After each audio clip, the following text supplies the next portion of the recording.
All right, JC, welcome back to the show. It is week 14 for college football. It's week 13 for the NFL. It is Thanksgiving. That means we have a plethora of games to discuss. Thrilled to have you back to talk about a little bit of college and then talk about some of the big NFL storylines going on this week.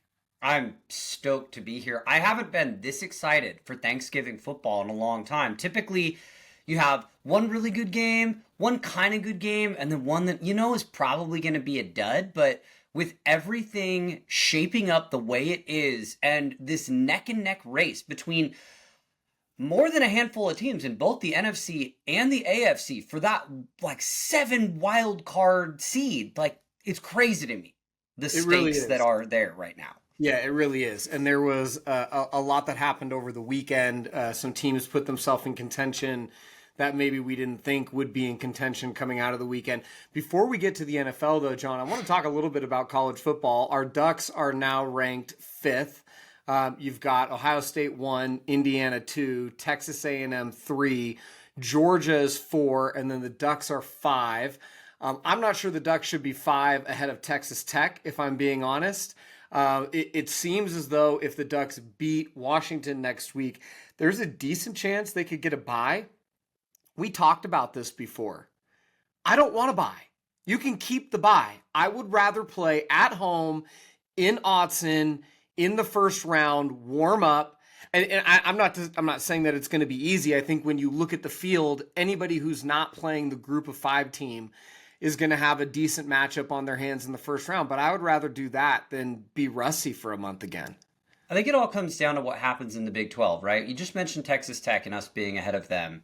And if they go into a conference championship game and then win a conference championship game, I have to think that that will be enough to vaunt them above the Ducks, which let's not count our chickens before they roost, too. UW has always been a big, tough rivalry game. We got to march into Seattle, where UW has had some really good games this year. I think it's going to be really interesting, but you have to measure and count the conference championship games for something. The big question I have is, if you see a really close game between Ohio State and Indiana, one of those games is obviously going to lose that. We don't have ties in college football. Are the Ducks really going to leap one of those two? Are you really going to count that conference championship game loss against them? No way. Not if it's a close game. So I think you're going to see the buys go to the Big Ten title game, the Big 12 title game, the SEC title game, and then that loser of Indiana and Ohio State. I'm not really that worried about it. I think the Ducks are probably going to be in that 5 spot where Ohio State was, which they got to beat up on that group of 5 team and then march their way to a national championship. And I am not saying the Ducks are the same quality as last year's Ohio State team at all. I think there are some glaring weaknesses, but I'm really excited for where they're going to land and how they're going to be coming in ready to play, especially after how they showed up last year. The Ducks need to get DeCorian Moore back. They need Gary Bryant to get healthy. If they can also get Evan Stewart back, who they lost, he was supposed to be their number 1 wide receiver this year. He is their best field stretcher. If they can get him back before the end of the season and into the playoffs, the Ducks offense would take on a completely different look. And I think that would be scary going into the postseason. Even without it, the Ducks can beat almost anybody. I'm not convinced that without some real speed on the outside, taking the top off of defense, that the Ducks can beat the Indianas, the Ohio States, maybe even the Georgias of the world right now. We'll have to see. Well, Georgia's got to get past A&M. So they do. There are a bunch of teams that could lose this weekend. Georgia's got Georgia Tech. A&M has got to play Texas. One on Friday, the Egg Bowl, which, apparently Lane Kiffin is going to make his decision after the Egg Bowl. I think it will be mind-boggling if he chooses to leave Ole Miss, because I don't think everybody appreciates that means that he's not going to coach Ole Miss in the playoff. He's going to abandon that team ahead of the playoff and go take what has to be the LSU job if he does take it. But otherwise, I'm so used to the NFL where coaches all the time take that next job, but they finish out the season. I'm thinking of Kyle Shanahan. Even you weren't thinking that, right? Wow. A lot of people aren't thinking that. If he actually decides to leave Ole Miss, he's got to leave Ole Miss before the season's over. so that he can pick up the recruiting and, get in there and ready for the transfer portal and all that. I don't think he's going to do that. I think he's already a top 10 paid coach. He's got everything he wants. He's in the SEC. I think he's going to stay at Ole Miss. But I look at the line in this game. Mississippi State is 5-6. They're 1-6 in the SEC. They won their first SEC game in 2 years this year. But otherwise, they have not been good. They choked that game away against Texas that they should have won. They're only a 6.5 point underdog to Ole Miss in this game, which seems just, if you were telling me these teams were not rivals playing on a neutral field, I would have to imagine it'd be Ole Miss minus 13.5, but it's Ole Miss minus 6.5 on the road at Mississippi State, and that stinks of a trap. They're begging you to take Ole Miss there. Could Mississippi State really pull off that upset? I don't know. It could. Georgia, by contrast, is a 13.5 point favorite at Georgia Tech. So nobody believes that Georgia Tech is going to bounce back from the loss that they just suffered at home to Pitt and is going to beat Georgia in this game. Which is tough because Georgia Tech has been pretty good all year for a while. We were looking like, gee, could they get to Georgia with one loss, maybe undefeated, and then have their own path to the playoff? And then that magic just ran out down the stretch. Yeah, you mentioned Texas A&M. And Texas A&M, could their magic run out down the stretch against Texas this weekend in Austin? I think for Texas A&M, if they lose, I believe they still make it into the SEC title game. They're undefeated. Yeah. I mean, that'll be one loss. I think really this game is about Texas. If Texas can not just beat Texas A&M, but win in a fashion that is convincing, win by a touchdown or more in a game that you largely control, Texas is going to be 9-3 with 2 SEC losses to top 20 teams, and their only other loss is going to be to number 1 Ohio State. Can you really keep Texas out of the playoff in that case? They would definitely be on that first 4 out bubble. If we're looking at it from that perspective, it'd be hard to keep them out. It all depends on how the rest of the league and the country frames out this weekend, right? Like, there are other teams that could play themselves out of the college football playoff and open the door for a Texas to come back in. Yeah, well, Texas is definitely rooting for Ohio State, not just because Ohio State beat them, but because Ohio State can eliminate Michigan this weekend. They're definitely rooting for Pitt to knock out Miami and to just ensure that the ACC is a one-bid conference. They're probably rooting for UCF, even though UCF's chances of going into BYU and beating BYU are low. And they're rooting for Washington. They're rooting for the Huskies at home. I think it's going to be interesting. And then there's the Vanderbilt-Tennessee game. When was the last time Vanderbilt-Tennessee mattered? And in this case, Tennessee has 3 losses. I think even with a win over Vanderbilt, Tennessee can't make an argument. But if Vanderbilt wins and they go to 10-2 and their only losses are at Alabama and at Texas in a game that they lost 34-31, they were down in that game and they came back. But can Vanderbilt stake a major claim?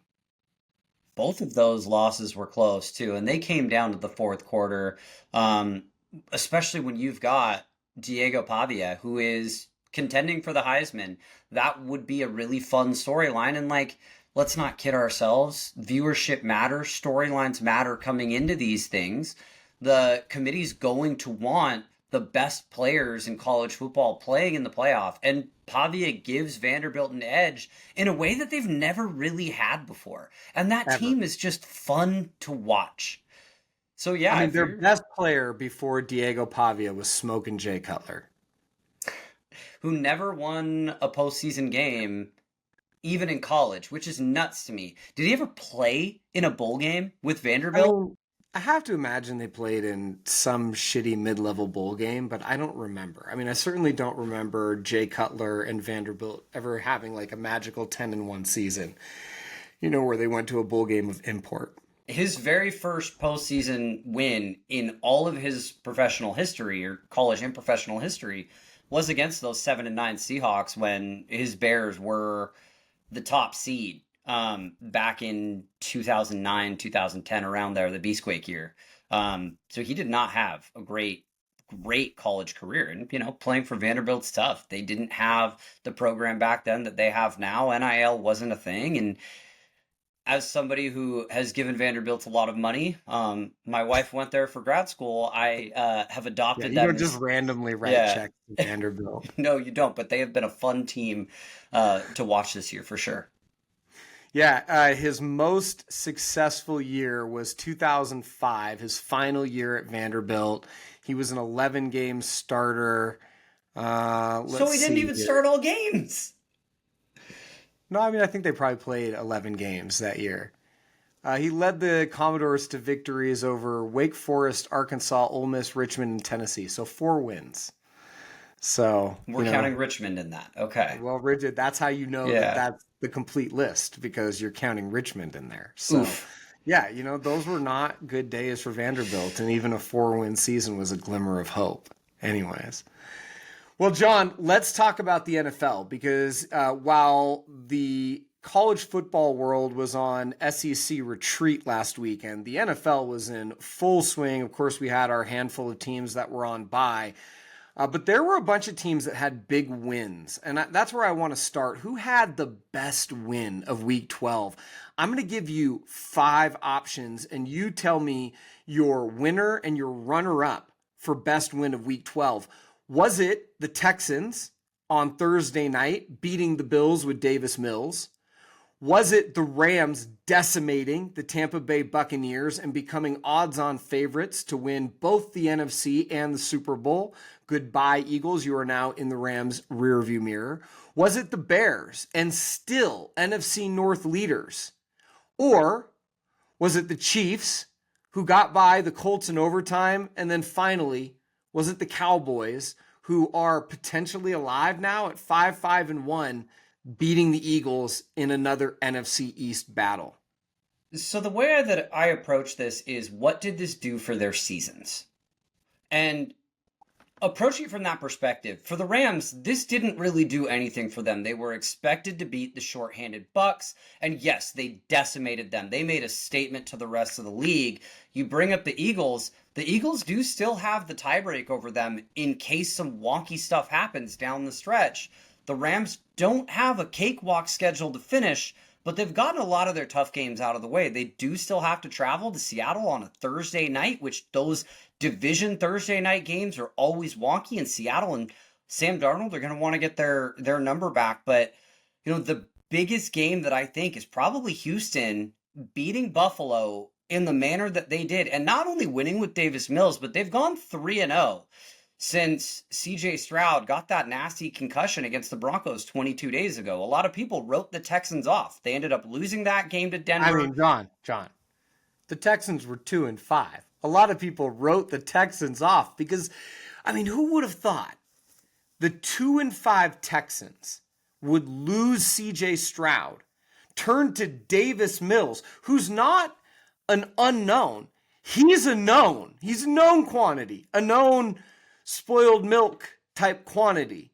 And yet, now the Texans are 6-5. It's hard to argue with you. The Texans, I mean, winning that game against Buffalo and Josh Allen was incredible.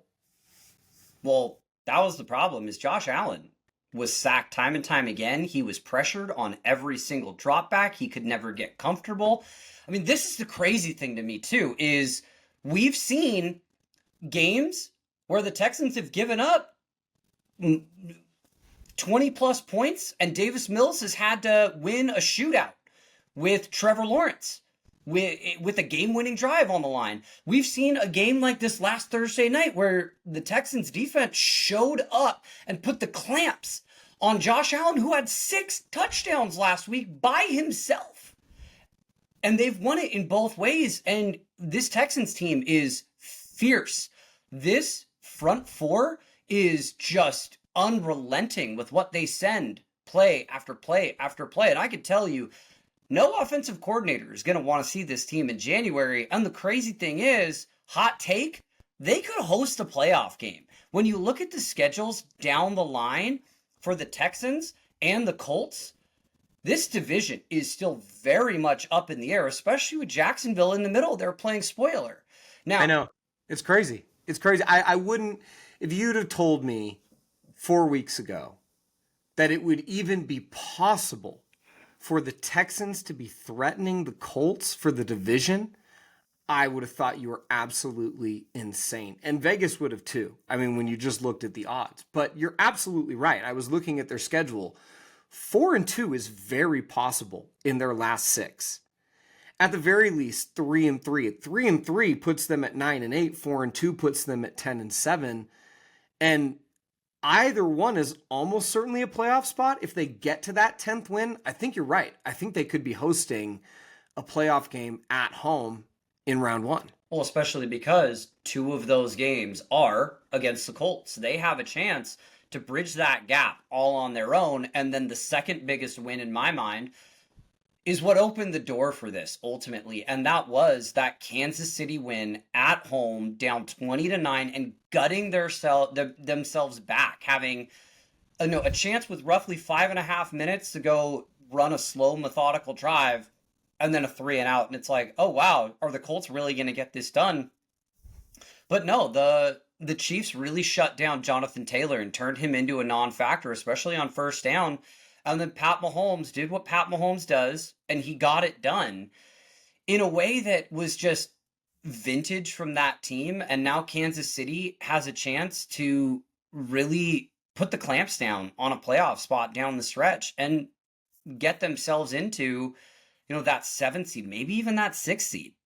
I'm still a doubter. I get it. Look, yes, the Chiefs showed up at home finally, and they finished a game.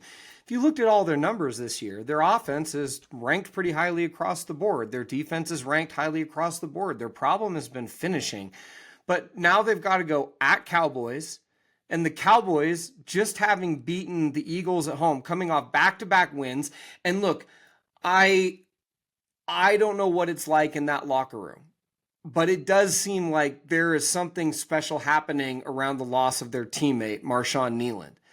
And I think the Cowboys in Dallas are going to be a really tough out for Kansas City. Kansas City's going to have to score in that game because Dallas will score.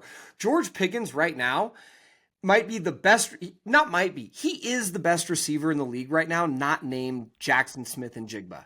And it's not close. So I think when you look at KC's next few games, they've got to go at Cowboys. I don't think that's going to be an easy game. I'm guessing Kansas City will be favored by 2.5 points, 3.5 points in that game. I haven't looked. And then they've got to play the Texans at home in a game that is going to be very difficult for Kansas City. That defense is going to make life miserable. Stroud should be back for that too. And exactly. Stroud should be back. And then they've got a couple of easier games with Chargers at home, although who knows. Crazy divisional game. I wouldn't write that Chargers is a checked box. Titans, yeah, I agree. I think that they'll be able to get it done, although we've seen the Titans can show up. That Seahawks defense, Cam Ward ran and threw all over them, so I also wouldn't call that a checked box, but you're right, that's probably a win. They're going to beat the Titans, even on the road. Yeah. But I think between the Chargers at home in week 15 and the Broncos at home in week 17, they will drop one of those games. I think that they've got 3 more losses on the schedule. That puts the Chiefs at 9-8. And I don't know if that'll be enough for the Chiefs to get in. There's no way. When you look at where the wild card is stacked right now, you've got the Chargers at 7-4, you've got Jacksonville at 7-4, Buffalo at 7-4, Pittsburgh at 6-5, which stick a fork in them. They're done, especially if Rodgers is done. It was fun while it lasted. Houston at 6-5, and then KC at 6-5. Take into account the Colts when you're looking at Jacksonville and Houston. It's a very, very crowded slate right now. And is 9-8 really going to get it done? Nah, you got to win 10 games to make the playoffs this year. I have to think. So I think it's still going to be very challenging for KC to even get there. And I know that right now, KC is still the AFC team with the shortest odds to win the Super Bowl, if you can believe that. That's insane. The Rams are just under 4-1. The Eagles are 7-1. And then KC's third at 9.5-1. When you look at the conference odds, Kansas City is is tied for second. And they're basically tied for first. It's the Colts at plus 475. Then the Patriots at plus 500, the Chiefs at plus 500, the Broncos at plus 500, the Bills at plus 550, and the Ravens at plus 600. Vegas is saying, who the hell knows? Yeah, who would you take over KC? But I do find it interesting that they're basically saying whoever the hell it is, they're going to lose to the Eagles or the Rams out of the NFC. I'm not sure that that's actually true. I think one game, anything can happen, whether it's the Patriots or the Bills or even the Ravens. I think, an AFC team is more dangerous than they might let on, just, based on the fact that the AFC is, very crowded and there's a lot of parity. But right now, I think that's silly. I think the Eagles are a little bit more beatable than the Rams. Defense wins championships. So if you had a Houston or a KC come out and be able to shut down an offense and hold them to 10 points or 13 points in a Super Bowl, I could see that, especially looking back on the Seahawks' first championship and what that defense did to Denver. But if it's the Rams are incredible on both sides of the ball, and that would be a really, really tough out. I'm not saying that the Rams are unbeatable by any of these AFC teams, but whew. All right, well, the one team we haven't talked about yet is the Bears. And I know that they're not as good as the Rams. They're not going to have the odds that a lot of the other teams are going to have that we're going to talk about in terms of winning it all. But the Bears do have 8 wins, and they now have 2 4-game win streaks on the season, broken up by that loss to the Ravens in Baltimore several weeks back. You got to give the Bears credit, even if they aren't the best win of the week. 31-28 over Mason Rudolph and the Steelers. They pulled that one out, and man, somehow, some way, the Bears are on top of the NFC North. Very congested division. The Packers and the Lions are right behind them, but also show me a Bears fan that is feeling good about the prospects of this team. They will all tell you, we are stoked to be here. Everything's on track. We ain't winning a Super Bowl this year.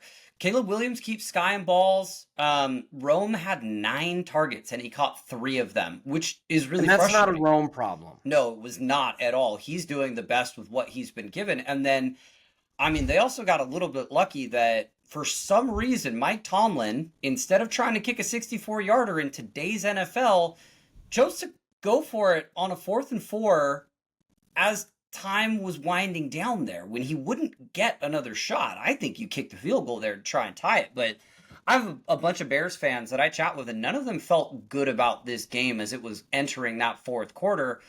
You also got to remember, the Bears have had some electrifying wins that it came down to the last one. That Bengals game comes to mind where that probably should have gone to overtime, but the Bengals defense did what the Bengals defense does and gave that one up. But the Lions are right on their heels, and the Packers are right on their heels.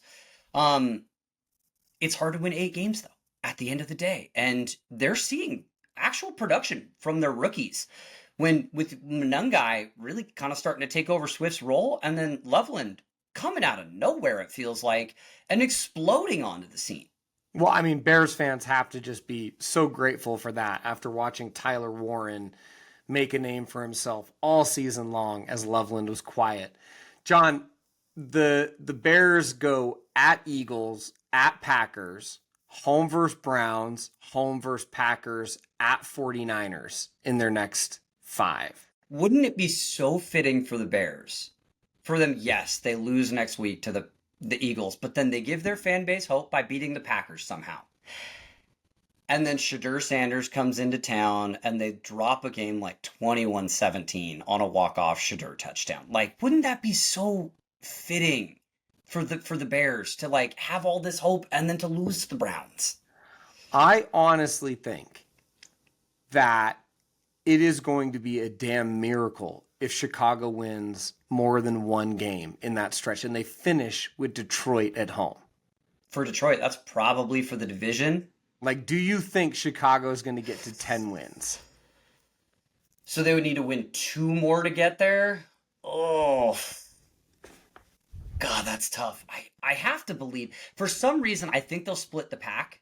I don't know why I think they'll split the pack, but I do think they'll split the games with the Packers, and then they've got to pick up one more win in there, right? Like, Caleb's Maybe. had these games where he throws like crazy, but that defense is not good. It really isn't. So it's hard for me to believe that they're going to hold any of these teams under 24 points. Right now, DraftKings has their number at 10.5, and they're minus 140 to go under 10.5. They're plus 120 to go over 10.5. I would take And that I think under. you'd smother the under on that one. Minus 140 is actually pretty decent odds there too, because I think they can get 10 wins if they find that second win and make the playoffs. I think even with 9 wins, they could sneak in, but they won't do it winning the division. I think Detroit or Green Bay. Green Bay's got 2 head-to-heads. You got to imagine Green Bay is looking at, we win both of those head-to-heads, we take control of the division, we win the division, maybe even get a bye because, they have that tie. There's no reason that they can't still be in contention for that with a couple of weeks to play. Well, and even with Josh Jacobs banged up, Emmanuel Wilson played out of his mind with 2 touchdowns. He got 100 yards, and he was a workhorse. He was able to come in and handle that workload of an RB1, and he thrived. Now let's see how he is on Thanksgiving Day, because if Josh Jacobs can't go on Thursday, that's going to be a pretty tough turnaround for the carries that he took on Sunday. All right, John, so you said Texans, best win of the week. Who are you giving the honorable mention to? Cowboys, Chiefs, Bears, KC. or Rams? KC, this was huge for them. Huge for them. Yeah. And the way that they went about doing it was very impressive. All right, John, so who had the worst loss of week 12 among the top flight contenders? I'm going to give you 3 choices. The Bucks, who played 3.5 quarters close with the Bills and then got boat raced at the end, and then flew across the country to take on the Rams, and unfortunately were never close in that game. The Rams ran away from the Bucks very early and just ground them into submission. So the Bucks are your first choice. Are the Bucks even the favorite to win the NFC South at this point, with the Panthers right behind them? The second team I have for you is the Bills. Now, we talked about Texans, great win. It can also be the worst loss of the week for the Bills. Not necessarily has to be, but it can be, because the Bills have got to win games like that, and now they're looking up from a further distance at the Patriots atop the AFC East. Or was it the Eagles in their loss to Dallas? Not just losing to Dallas and giving Dallas life in the division, life in the playoff race, but they were up 21-0 in that game. I mean, that's a bad loss for the Eagles. In Madden, 21-0's a skunk. And yet Dallas came back and won that game. So, Bucks, Bills, Eagles, who had the worst loss of the week? It's really hard for me to just pick one because they all had really bad losses for different reasons. I sent you a graph of this earlier for our listeners and viewers. I'm a huge data guy. Nerd. So charted it based on expectations for the week and then impact to the season. When you look at impact to the season, the Bucks far and away are the worst loser, the worst loss because of the loss of Baker Mayfield. His shoulder's messed up. He might not go for a few weeks. He might have been injured before that. Baker hasn't looked like Baker in weeks. He hasn't looked like Baker, but I mean, he didn't finish the game after his first touchdown throw. Yeah, we got some Teddy Bridgewater. He was wincing and his shoulder didn't look right. I don't think he's playing this weekend. I don't think he's playing next weekend. And yeah, Carolina lost tonight, and that gives the Bucks a little bit of hope, but Teddy Bridgewater is not Baker Mayfield, and that's going to be really, really tough down the stretch for them to cling on to that playoff spot. And then even then, Chris Godwin didn't look great. Egbuka's come back down to earth. And hey, I loved seeing... Evans isn't coming back. Evans is done for the year. And I love seeing Tez Johnson get a touchdown this week, but Tez Johnson's a third-day draft pick guy. Like, he's not the answer for this year. I can't wait to see what he looks like in a couple years with a little more meat on his bones and experience under his belt. But I think the Bucks are the worst loss from that perspective. From a purely expectations perspective, Yeah, it's got to be the Eagles. The Eagles, they were up 21-0. The Cowboys haven't looked great, and then your defense or your offense just went to sleep. Also, they only ran it with their running backs 11 times. Like, Nick Sirianni, what are you doing? You were up We're going 21 to talk about Nick nothing. Sirianni in a second. I have strong feelings. Going back to last year when I posed you a question in week 4, and we'll come back to that. But the Bills are the ones that I really struggle with because they were a 6-point favorite coming into this game. You and I texted about how much of a trap this game was with Davis Mills, but also knowing that, like, if the Houston defense could shut down Josh Allen, they don't have anything else to do. And I think what's really tough is, yes, the gap to the Pats to try and win the division is massive now and potentially, too far to bridge. But also, like, what does this do for your psyche where the Bills, you've had some rough losses this year. You felt like you got kind of back to who you were against the Bucks. And then it's just this smash down psychologically to, like, no, your offense is not what you think it is. It can be stopped, especially in the playoffs. And then you're looking at, like, hey, even if they're the 5 seed, they're potentially going to be going to Baltimore or to Houston. Baltimore, who they barely got by in week 1. And Baltimore's probably going to be back to what we think of as Baltimore. Yeah, Lamar's looked off now and then, but he's going to have a lot more weeks to get back right. Or you're going to back to Houston and NRG Stadium to where you just got smashed. What's going to be different the next time? Like, I think the Bills are in trouble in a big way. And they better figure it out down the stretch quickly. I don't know if I agree that the Bills are in trouble yet. We've talked about the Bills aren't as great as some people think they are. And I still believe that's true. But I'm not sure that the Bills are in trouble. I think the Bills are who the Bills were. And if the Bills get a favorable draw in the postseason, because I do think they'll make the playoffs, then I think Josh Allen can carry them. I think he reminds me so much of the Denver Broncos teams before they had Terrell Davis. And they could just run the ball 35 times a game with Terrell Davis and then go play action with Ed McCaffrey and Rod Smith and Shannon Sharp.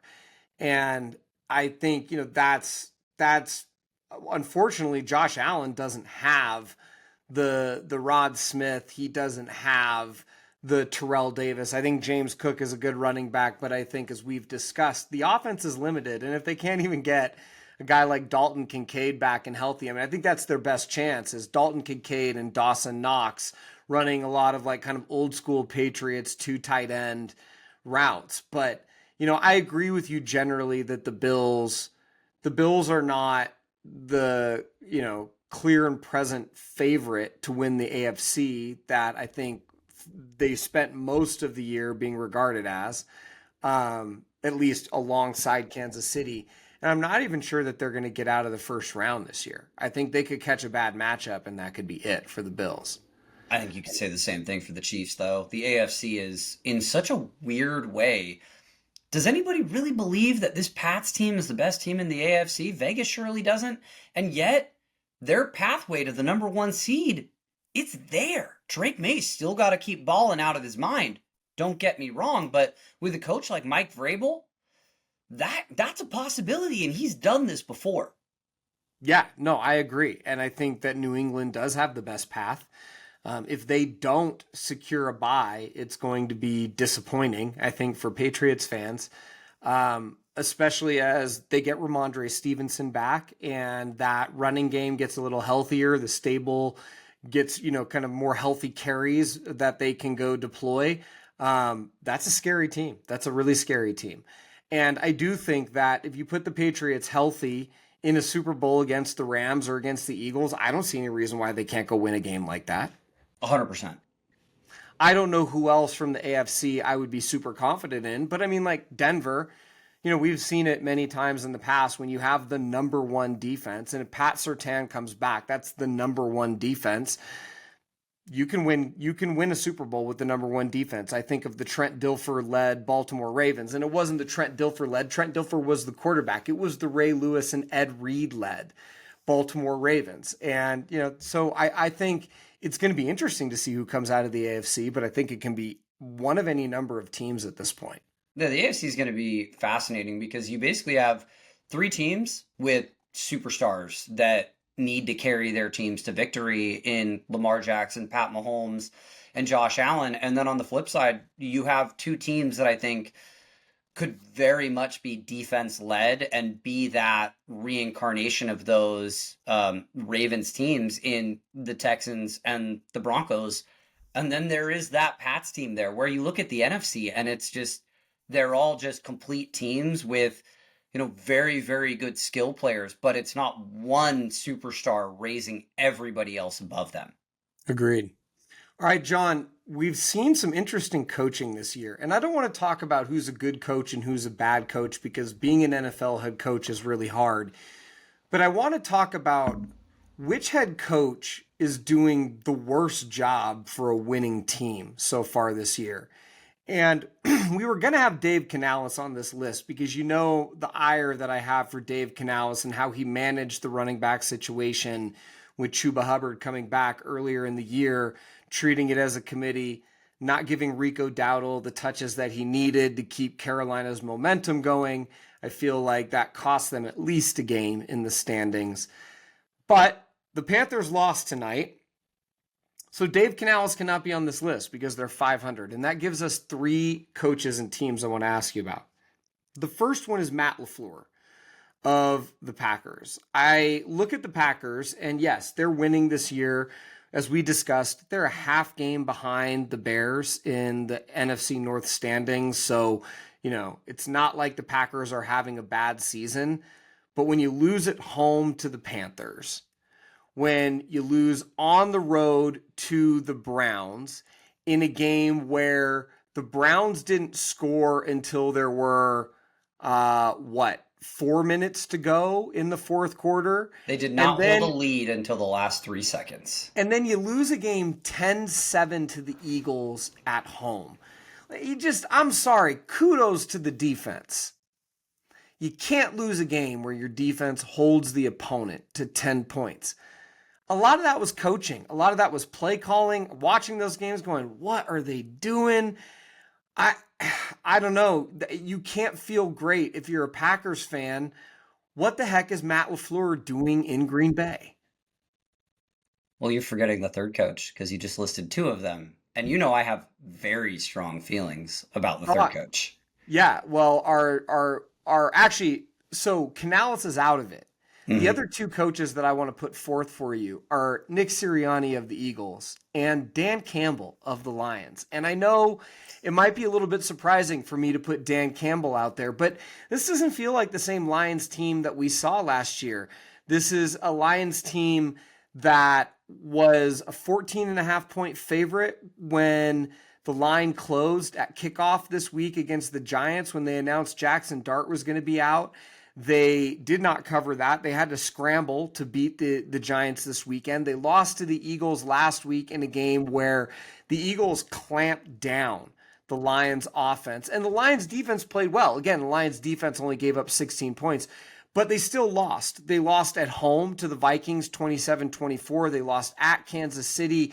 They lost at Green Bay earlier in the year. This is a team that has lost a handful of games that on paper, and I'm going to do the Madden thing. When you just play it out, simulation in Madden, there are very few games that the Lions are going to lose because they've got it all. They've got a very talented on-schedule quarterback who can make every throw. They've got incredible running backs in Gibbs and Montgomery, obviously with Amon-Ra St. Brown and with James Williams, They've got great talent on the outside, Sam Laporta. They've got a strong offensive line. And their defense has talent all over the place.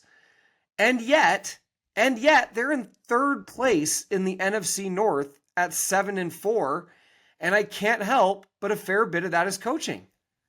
Especially since Dan Campbell took over the play calling duties, right? He was not happy with the run pass percentage based on what we saw in that Washington game. Or the points. Or the points, yeah. And I really struggle with the Lions this year because when you look at their body of work, who have they actually beaten? it's hard to find a really good quality win. And yes, they hammered the Bears, but that was week Best 2. win is the Bucks. The best win is the Bucks at home. But the Bucks didn't have 24-9. Bucky, they didn't have Mike Evans, they didn't have Chris Godwin. So I really struggle with that one of, yeah, the Bucks defense was still pretty healthy, but it was still a shorthanded team. They have a lot of opportunity down the stretch to prove me wrong and show us some stuff, but I tend to agree that there are a lot of these games that they should have won, or at least when you look at the games that, you look at them and you're like, well, they'll win half of them, right? Because they're a really good team. Aiden Hutchinson is going to have some game-swinging plays. Jahmyr Gibbs is playing out of his mind. And they're not getting it done, and that comes down to the coaching staff. Now, I thought we'd be talking about D'Amico Ryans. I'm glad we're not, because he's been winning with Davis Mills. And yeah, I mean, I took him off. Like that's Yeah. exactly what I thought too. How can we talk about D'Amico Ryans and focus on that 2-5 start when the man is 6-5 with Davis Mills for the past several weeks? I mean, that's an accomplishment. Yeah.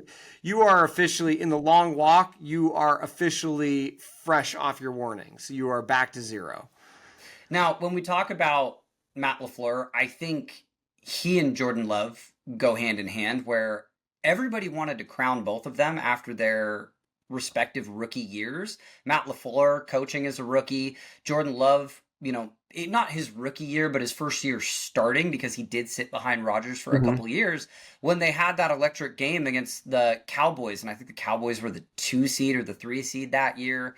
And they won in Dallas, and it was dominant. Like, they did not look back. And then they gave up the big lead to the Niners the next year. And everybody just kind of crowned him in that same aura as Brett Favre and Aaron Rodgers. And wow, the Packers did it again. And it was like, why are we just considering Love a lock now? And that went hand in hand. And we've seen that time and time again of LaFleur not making the right calls and just weird things getting botched in games. But my take is Nick Sirianni. And yes, I get that the man won a Super Bowl last year. I understand it. But was that because of the offense? Or was that because of the defense and what his defensive coordinator's been able to do? We see so many puzzling decisions.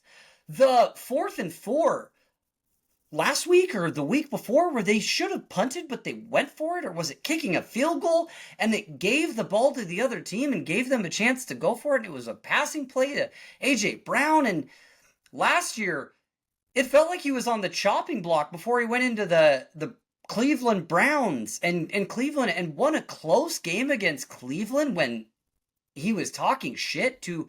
No, that was in Philly. He was talking shit to his own fan base about a squeaker against Cleveland. Like, this man is winning almost despite of himself thanks to his defense. Is he going to run it 11 times with his running back because he feels the need to try and force feed A.J. Brown and Devontae Smith? Or is he going to ignore the passing game when it's working? Like, this man makes me want to pull my hair out. It's driving me nuts. He's the NFL version of Doc Rivers.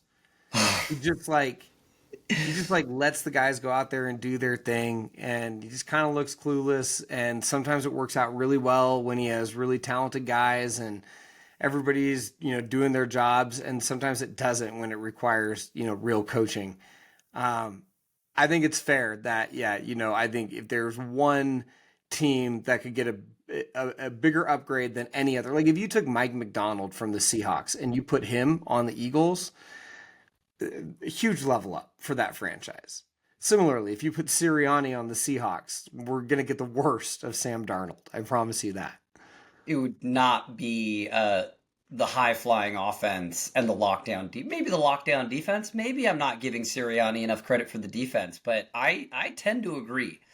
I'm very happy with where the Seahawks are, and if you're an Eagles fan, you got to be sweating a little bit, looking at the schedule down the stretch, looking at where the Rams are, and looking at who you might see in a week 1 or a wild card weekend. I think that's a testament to how many years it's been since the Seahawks won a championship, because you forget that the Eagles just won the title last year. The Eagles fans aren't sweating anything. They're living it up this year, right? And if they get another one this year, it's just like it's like dreamland on top of dreamland. but I think Eagles fans have got to be feeling pretty good right now. John, I got to ask you, the one thing that Sirianni has done is he has taken a very mediocre quarterback in Jalen Hurts, and he has made him an NFL quarterback. And you called that. I So how did. do you feel about the fact that Nick Sirianni's one NFL accomplishment is Jalen Hurts? It's a testament to what he's been able to do there, because if you go back to Jalen Hurts and when he took over, he was, I believe, a high second round pick, if I'm remembering right. Came out the same year as Justin Herbert because you and I had a bet on who would get drafted higher, and I foolishly took Jalen Hurts after he had a great year at Oklahoma.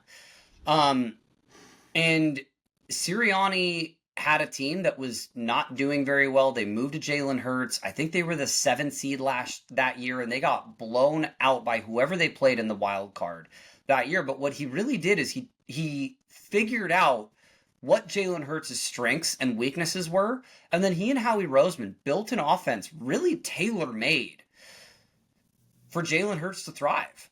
And then they got one Super Bowl where Jalen Hurts had an incredible first half. And then you could argue maybe he threw them out of it in the second half. They had a rough year the next year, and then they won the Super Bowl. And it was the advent of the tush push, which you see all around the league right now.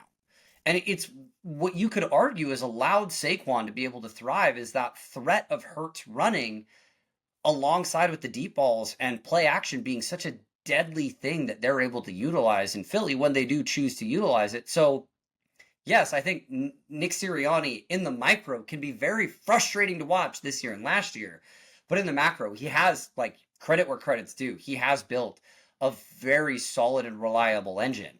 And I think that goes back to the original framing of the question. It's not who's a bad coach, because these are all good coaches. They're winning. You can't be a bad coach and win in the NFL, but you can definitely look at an NFL team's performance and kind of gauge the standard deviations and then wonder what would bring them closer to the mean. And in the case of the Eagles, sometimes I think a change at coach would do that. But, then again, credit to them because, without Sirianni, who knows? Or would they be the tush-pushing Eagles? And as you mentioned, they wouldn't be Super Bowl champions without that. So 100%. On the flip side, just going to throw this in there.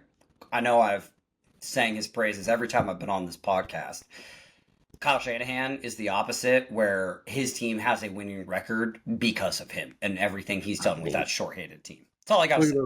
Look at those 49ers. Another win today with Fred Warner cheering on the sidelines, up in the box.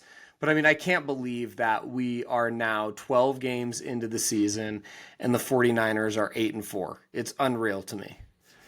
Wild. Good for them. Unreal. All right, John. Thanksgiving Day games. It starts with Green Bay, 2.5-point underdogs at Detroit. Who do you have? This is a must-win for Detroit, especially coming off of yesterday. Today's Monday. Wow. And that win that they had over Jameis Winston and the Giants, they have to keep pace, especially with how crowded these wild card races are. They've sucked on Thanksgiving. Do you know how many Thanksgiving Day games they've played on Thanksgiving Day every year, as you'd expect?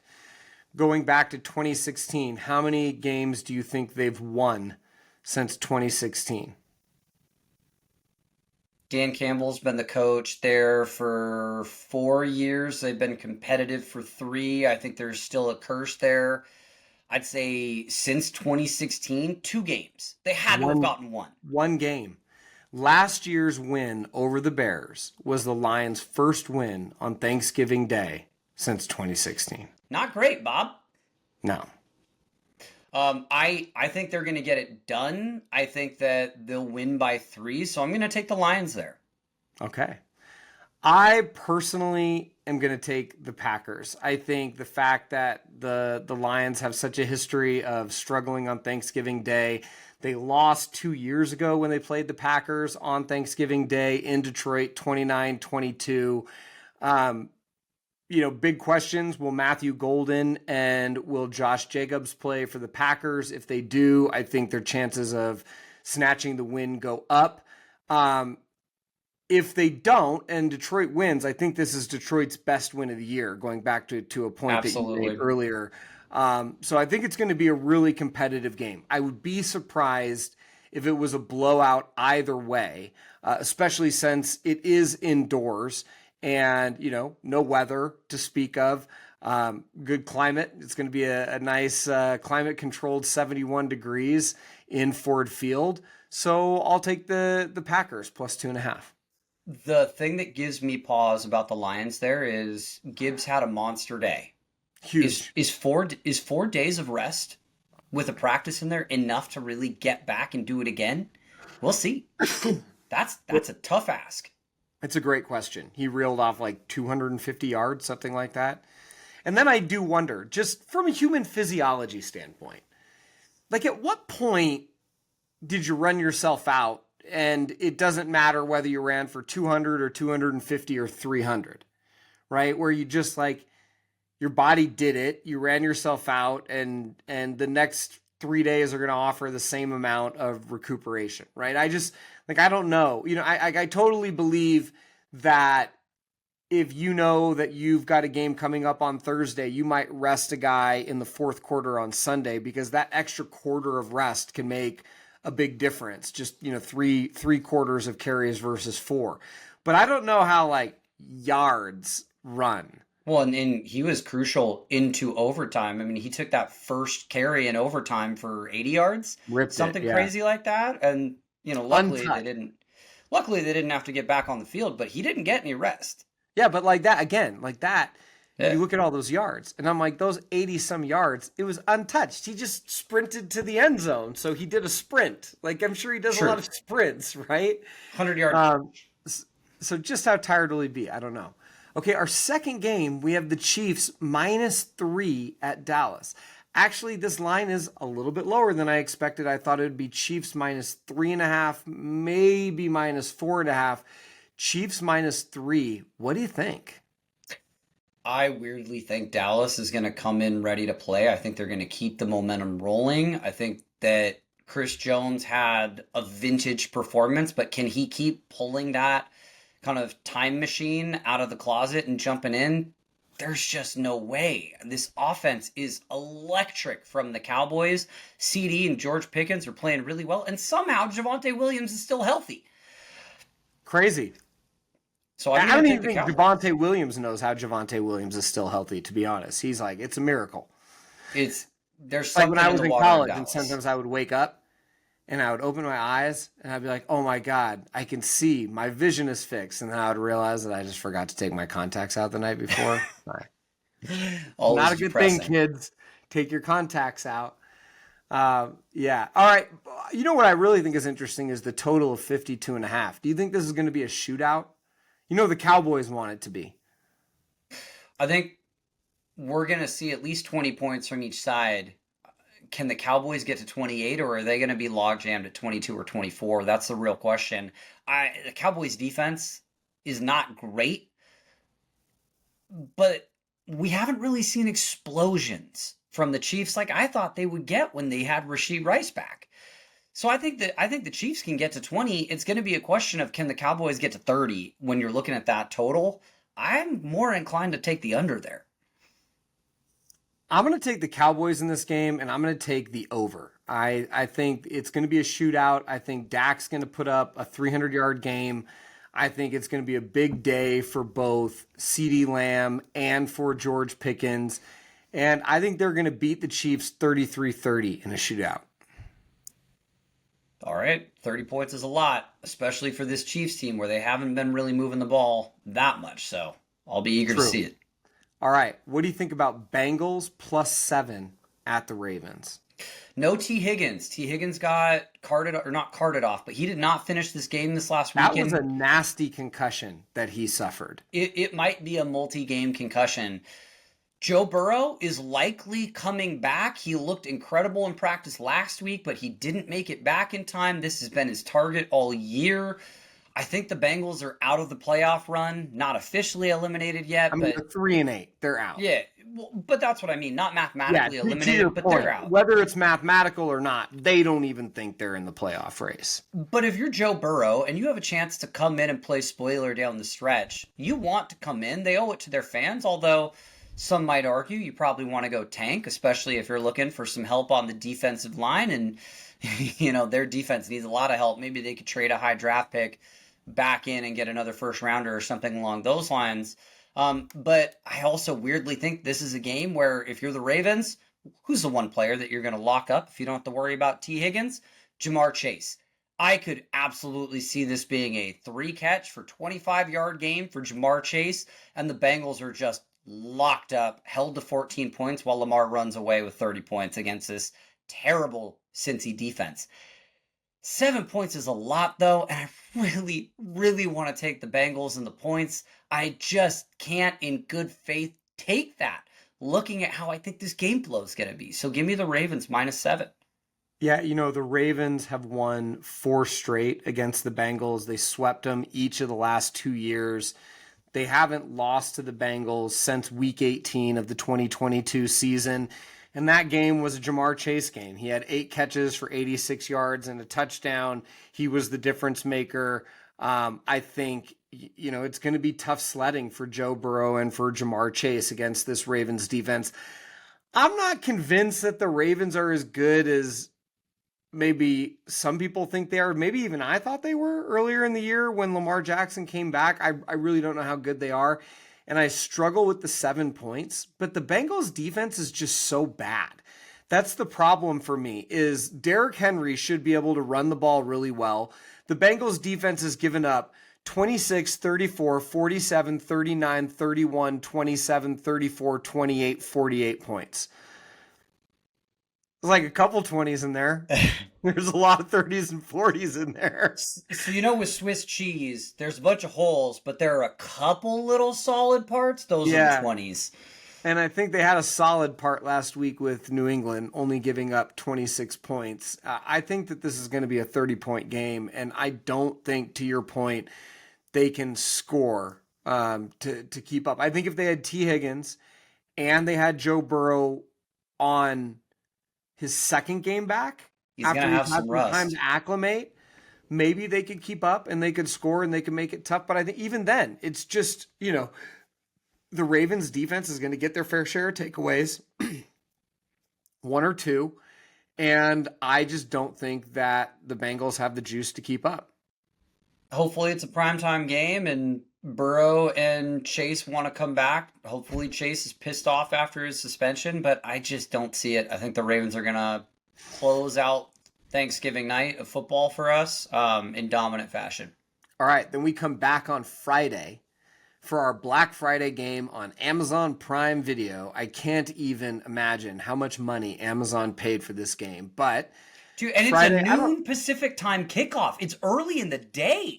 It had to be. That was one of the deals, is that it couldn't be in a prime time window. They had to make it that early. I actually don't know if I'm going to be home watching this game. Black Friday, I'm certainly not going to be doing the old school thing where we all go line up outside of a Best Buy and then hope to get a deal on something. It dates me, but I remember as a kid, that was a huge thing. You'd get the Black Friday flyers like 2 weeks in advance. And then people would figure out what store they wanted to go to because there's only one you. So you had to transport you to some place and then wait in line and then hopefully get the thing that you wanted. And if not, you get some shitty thing that you didn't want on a lesser deal than you were hoping for. And that was Black Friday. But for this year, for Black Friday, we have the 8-3 Eagles going to the 8-3 Bears. Excuse me, they're both 8-3. This boggles my mind. It's insane. In what world, 12 weeks into the season, are the Bears and the Eagles both 8-3? But they're both 8-3. Bears at Eagles. The spread is Eagles -7. -7 is very generous to the Bears, in my opinion. That's closer than it should be. Caleb Williams is going to get murdered. He's going to get beaten, bloodied, bruised to a pulp. I also expect over on 1.5 picks. Like, I don't feel good about the Bears at all in this game. I think it's going to be tough. And I think the Eagles are going to be able to score here. Like I mentioned earlier, that Bears defense just is not good. It's just going to be what kind of offense shows up for the Eagles. Whew. I would say the Bears have played one really good team this year. The Lions in week 2. They lost 52-21. But otherwise, home to the Vikings in week 1. Vikings aren't very good. They beat the Cowboys in week 3. Cowboys are all right, but the Cowboys got off to a really slow start. Then they beat the Raiders, the Commanders, the Saints. They lost to the Ravens. They beat the Bengals, the Giants, the Vikings, and the Steelers. None of those are good wins. Again, and now they've got to go to Philly and play the Eagles. They lost 30-16 to the Ravens and 52-21 to the Lions. I would bet double whatever you were going to bet. I would just double it and bet that on the Eagles -7. Again, Bears fans are just stoked to be here in year 1 with Ben Johnson and to see improvement from Caleb Williams. Everything's on track for them. They're ahead of schedule, if anything. If they make the playoffs, they are out of their minds with excitement. But show me a Bears fan that thinks this is a winnable game, and I'll show you somebody in delusion. This is going to be a really tough out for them, and I could see the Eagles winning this one 21-10, 21-3. It's going to be very difficult for that Bears team to move the ball. Well, I may have bet no last week on the Bears to make the playoffs at what I would consider pretty juicy +150 odds. So I am hoping that the Eagles not only beat the Bears, but beat them in such a fashion that they have their confidence broken and then they just go on a terrible losing streak. I remember there was one year where Jay Cutler was the Bears quarterback, and I had the Bears under 8.5 wins on the year, and they got to 7. They were like 7-1 at one point, and then they collapsed down the stretch, and I cashed my bet. I remember I'd almost torn up the ticket a couple of times, but they played so poorly down the stretch. I think Thomas Jones got hurt that year too, and it just ruined their year. And I'm really hoping that we have a Bears season like that this season. I'm sorry, Bears fans, except I'm not. But I think this Eagles game is going to be the first domino to fall. I think Green Bay is going to be the next domino to fall. I think they very well could lose to Cleveland, Shedeur Sanders and Cleveland at home. And then they can finish with losses to the Packers, the Niners, and the Lions. And we could be looking at a 1, 2, 3, 4, 5, 6 game losing streak to finish the year. Dude, week 17 is an insane week of football with massive ramifications for playoffs. Like looking at what we have on tap for that week is nuts. And I think you're right. I think that Chicago at San Francisco game, it's going to be all or nothing for them. Yeah, agreed. All right, John, well, that's all I've got. That's all we've got for everybody this week. Thank you, as always, for the time, and I hope you have a great Turkey Day. We'll catch back up on the other side. Hey, right back at you, man. Enjoy Right, the bird.